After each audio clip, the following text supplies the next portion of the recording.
What's up everyone and welcome back to the MMA Fast. Today, let's get started with Luke Rockhold claims Khamzat Chimaev once turned down UFC fight against him. Rockhold claims that upon returning to the octagon from a 3-year layoff, he was offered Chimaev, but the unbeaten middleweight turned him down. As a result, Rockhold returned to the fight with Paulo Costa at UFC 278, losing by unanimous decision. The former UFC middleweight champion hasn't competed in MMA since, but was just drafted to the Global Fight League as part of Team Dubai. Despite his new home, Rockhold doesn't rule out a UFC return. I like all the matchups in the UFC, so you never know. I'm still fighting. I still feel good. I'm still getting in the game. Khamzat turned down a fight against me. When I was supposed to come back, my first fight back before Paulo Costa, they tried to book that fight and he didn't want to play. I said yes. Being part of the GFL will allow Rockhold to settle various unfinished business from the UFC. There's some fights I'm really interested in. Obviously, Mousasi is out there. I know he mentioned it. That's a fight that I've always been interested in. So competitive fights, fun fights, big fights, it piques my interest.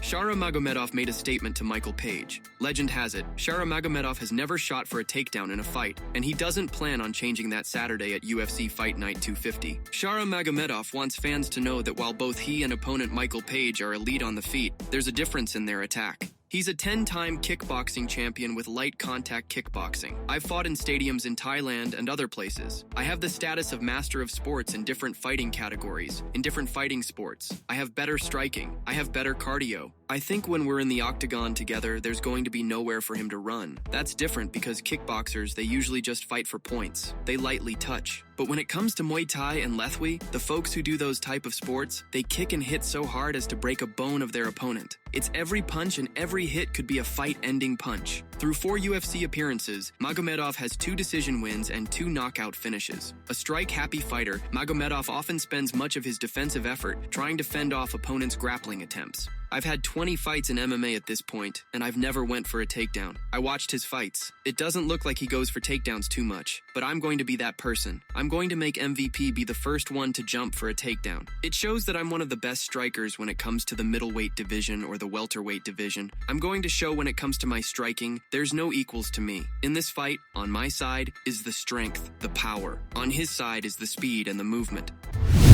Robert Whittaker explains what Israel Adesanya must avoid at all costs versus Nassourdine Imavov. Robert Whittaker is looking out for Israel Adesanya by warning him of Nassourdine Imavov's potential game plan at UFC Fight Night 250. Adesanya takes on Imavov in Saturday's middleweight main event at A&B Arena in Riyadh. Whittaker is picking Adesanya to win, but only if he's able to fend off Imavov's grappling. Imavov's grappling is very good. He gets the back of just about every opponent he fights. That's kind of where the fight wins for him. He doesn't beat Izzy in a 5-round striking contest. He takes him down, tries to get his back, he gets his back, and then whether or not Izzy defends that position and gets out of it. Obviously, the idea with Adesanya moving into the fight is going to be to not give up the back at all costs. Granted, it's such a clear-cut direction for Imavov to try to achieve, because like I said, just about every fight he's had, he gets the back, gets that body triangle, and just really works it. I think that's pretty much the fight we're going to see. We're going to see Adesanya trying to keep his space, piece him up, and Imavov trying to bully him up against the fence, close distance, take him down and get his back.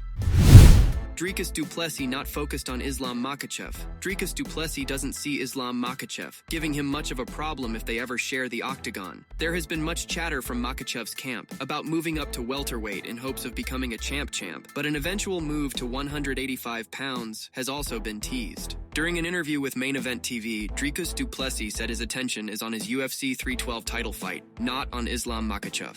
It's hard to really think of and take it seriously right now. There's a big fight coming up, so I don't make anything of it. With that said, du Plessis does give Makhachev his due for a historic run in the lightweight division. He is an incredible fighter, make no mistake. Geez, he was so incredibly good against Moicano. He once again proved why he is the best pound-for-pound fighter in the world. If there is a world where du Plessis and Makhachev do end up sharing the octagon, the 185-pound champion doesn't think it ends well for the 155-pound ruler. Believe me, it's not the same thing. Even on a technical level, I can just stand up. His wrestling and grappling is phenomenal. I'll just overpower him. That's what I think. It makes a massive difference. He's a big lightweight, but I'm a big middleweight. There's a big difference between a big lightweight and a big middleweight, but if there's ever the situation where there's no fight for me, no fight for him that makes sense, I'll be more than happy to do that. Easy payday.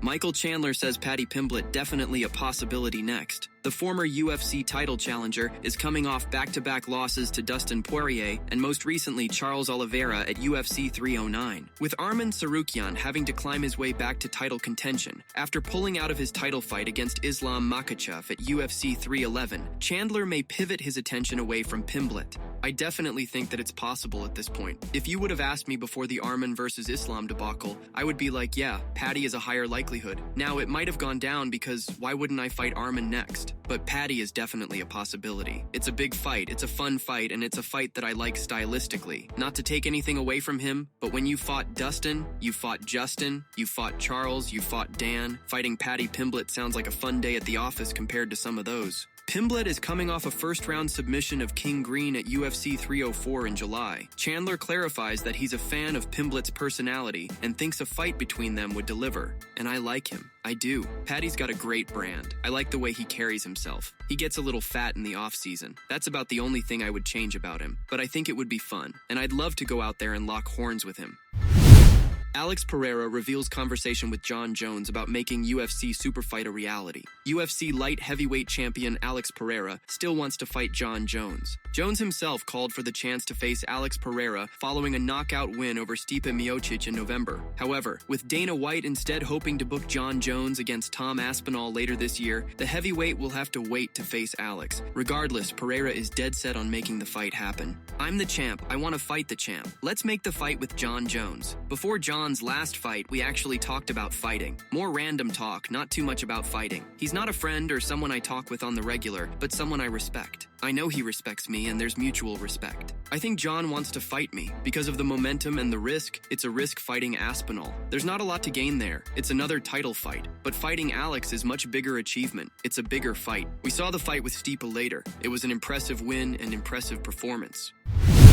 Could Conor McGregor fight in BKFC? Dave Feldman is realistic about it. McGregor is adamant about fighting for BKFC, the organization he now promotes as one of its investors. But the reality is that McGregor is bound by his UFC contract from freely doing so. Anytime you get those kind of moments, it's awesome. But I mean, I can't make that fight, obviously, unless the UFC wanted to do something with us, and they don't need us for anything. But maybe they would, right? Other than that, it doesn't happen. Feldman isn't looking to proverbially rock the boat with the world's biggest fight promotion, but it could at least be worth broaching the subject of allowing McGregor a one-off in BKFC. I think we're growing at a really great pace right now that, not that they're concerned about us, they're not. But if something like that happens, it just moves us up 5 or 10 more pegs, and I don't think that they want to help us grow. And I think that helps us grow tremendously. But who knows? It is worth the shot, and maybe we'll take that shot in the next week or two. Yeah, McGregor wants it. He says, I have 2 fights left, and then we're gonna do it. I'm definitely fighting here. He says it all the time. He did tell me to make the date, and obviously there's a lot that would go into making that date.